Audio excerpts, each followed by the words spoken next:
हमारा शरीर जिस ऊर्जा से संचालित होता है वह विद्युत के समान है। जैसे बिजली में शॉर्ट सर्किट होने पर होता है, वैसे ही हमारे शरीर की ऊर्जा के साथ भी होता है। अगर आप नंगे पांव बिजली के पॉजिटिव तार को छू लेंगे तो करंट का झटका लगेगा, क्योंकि पृथ्वी अर्थ का काम करती है। जैसे किसी बैटरी के खत्म होने पर उसे चार्ज किया जाता है, उसी प्रकार हमारा शरीर सोते समय ऊर्जा प्राप्त करता है। यह समझना भूल है कि सिर्फ भोजन से हम जिंदा रह सकते हैं। जीवन के लिए उचित नींद का होना भी उतना ही जरूरी है। हम जितना भी पौष्टिक भोजन कर लें, पर अगर 2 दिन भी सोने को ना मिले तो शरीर कुछ करने की हालत में नहीं रहता। यानी ऊर्जा प्राप्ति का नींद से सीधा संबंध है। रात की नींद से ऊर्जा लेकर सुबह सोकर उठने पर जब हम पहली बार अपना पैर फर्श पर स्पर्श करते हैं तो विपरीत नाड़ी का पैर जमीन से छूने पर हमारे शरीर की ऊर्जा में एक तरह का शॉर्ट सर्किट होने का डर रहता है। इससे हमारी ऊर्जा नष्ट होती है।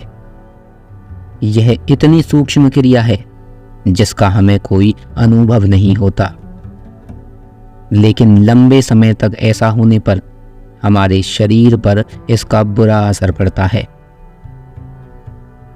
स्वर ज्ञान में इससे बचने की विधि बताई गई है। देखिए, सुबह सोकर उठने पर यूं ही फर्श पर पैर नहीं रखना चाहिए। बिस्तर छोड़ने से पहले देखना चाहिए कि कौन सी नाड़ी चल रही है, दाईं या बाईं। जो भी नाड़ी चल रही हो, उसी पैर से सबसे पहले धरती का स्पर्श करना चाहिए। यानी दाईं नाड़ी तो दायां पैर और बाईं तो बाएं पैर से हल्के से जमीन पर स्पर्श करें। एक बात का ध्यान रखना है, हमारी बाईं नाड़ी यानी एड़ा सम होती है, जबकि दाईं नाड़ी पिंगला विषम होती है। तो बाएं पैर को 2, 4 या 6 बार जमीन से स्पर्श करें, और दाएं पैर को करना हो तो 1, 3 या 5 बार जमीन से स्पर्श करना चाहिए। इसके बाद उसी पैर को पहले जमीन पर रखकर बिस्तर को छोड़ें। ऐसा करने का लाभ आप पूरे दिन चुस्त रहकर पाएंगे। हमारी जो नाड़ी चलती है, शरीर के उसी दिशा में ऊर्जा का अधिक प्रवाह होता है। इसके अलावा पेशाब करते वक्त एड़ा नाड़ी चलाएं। ऐसा करने से आप मूत्र संबंधी कई रोगों से बचे रहेंगे। लेकिन यदि मल त्याग करने के समय दाईं नाड़ी चल रही हो और उस वक्त मल के साथ पेशाब भी आता हो तो कोई दिक्कत वाली बात नहीं। घर से बाहर निकलते समय पहले वही पैर बाहर रखें जिस तरफ की नाड़ी चल रही हो। देखिए, यदि प्राकृतिक रूप से नाड़ी नहीं चल रही हो तब क्या परिणाम आ सकते हैं। आपको याद दिला दें कि प्राकृतिक तौर पर शुक्ल पक्ष की प्रतिपदा को सूर्य उदय के समय बाई नाड़ी यानी चंद्र स्वर और कृष्ण पक्ष की प्रतिपदा को सूर्य उदय के समय दाई नाड़ी पिंगला स्वर चलना बताया गया है। इसके अलावा नाड़ियों का तिथिवार क्रम भी हम आपको पिछली वीडियोस में बता चुके हैं। यदि यह क्रम बिगड़ जाए तो उसके परिणाम क्या हो सकते हैं, ये भी हम आपको बता चुके हैं। 8 दिनों तक लगातार सुबह, दोपहर, शाम को यदि विपरीत स्वर चले तो सभी कार्यों में असफलता मिलती है। माने आपका कोई भी काम बन ही नहीं सकता। यदि सूर्य उदय के समय और दोपहर में एड़ा नाड़ी और सूर्यास्त के समय पिंगला नाड़ी प्रवाहित हो तो जानिए कि आपकी नाड़ी अनुकूल चल रही है। उस दिन हर तरह की सफलता मिलती है। लेकिन स्वरों का क्रम अगर इसके उल्टा हो तो उस दिन महत्वपूर्ण कार्यों को ना करना ही बुद्धिमानी है। आइए अब बात करते हैं कि किस नाड़ी में कौन से कार्यों को करने से सफलता मिलती है। देखिए, स्थायी परिणाम देने वाले जितने भी कार्य हैं उन्हें एड़ा नाड़ी यानी चंद्र स्वर चलने के दौरान करना चाहिए। लेकिन अच्छे परिणाम तभी मिलेंगे जब एड़ा नाड़ी में जल या पृथ्वी तत्व चल रहा हो। अग्नि, वायु या आकाश तत्व चलने पर यह लाभ नहीं होगा। पिछली कई वीडियोस में हमने आपको तत्वों को आसानी से पहचानने की विधि बताई है। उन वीडियोस के लिंक आपको इस वीडियो के डिस्क्रिप्शन में भी मिल जाएंगे। ध्यान दीजिए कि यहाँ हम आपको बस कार्य शुरू करने की नहीं कह रहे हैं। यदि आपने सही तत्व में कार्य शुरू कर दिया और उस कार्य को पूरा होने के दौरान हमारी सांस में तत्व भी बदल जाता है तो चिंता ना करें।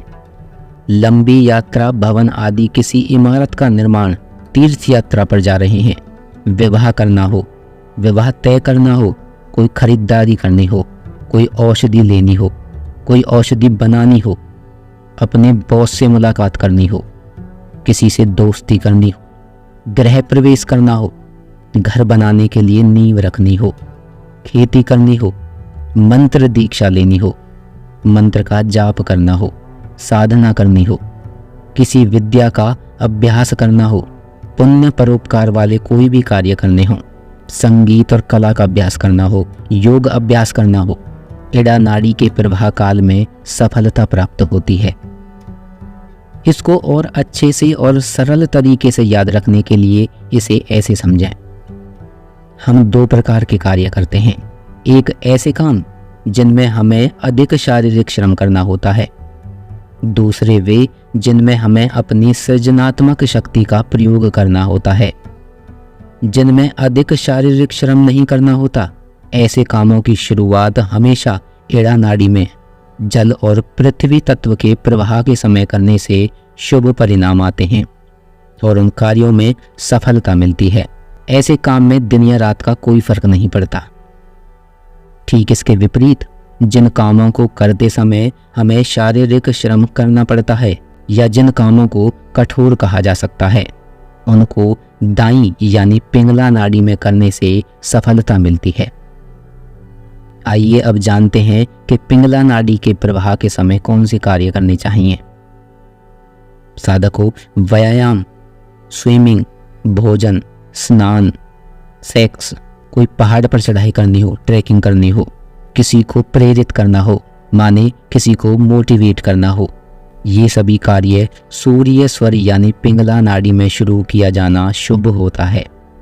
यहाँ शुभ का अर्थ अच्छे परिणामों से है और अच्छे परिणाम तभी आते हैं जब नाड़ी के प्रवाह के साथ उसमें प्रवाहित हो रहे तत्व का भी ध्यान रखा जाए। इसे ठीक से समझ लें।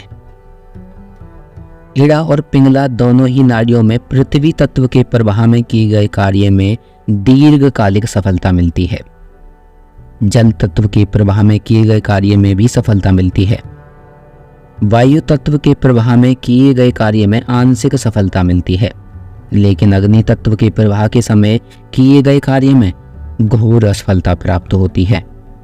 इसी प्रकार आकाश तत्व के प्रवाह में भी भौतिक जगत का कोई कार्य सफल नहीं होता, लेकिन ध्यान साधना के लिए आकाश तत्व ही सर्वोत्तम है। हो सकता है कि आप सोच रहे हों कि इतना सब याद कैसे रहेगा कि कब कौन सी नाड़ी और कौन सा तत्व चल रहा है। देखिए, ऐसा बिल्कुल ना सोचें।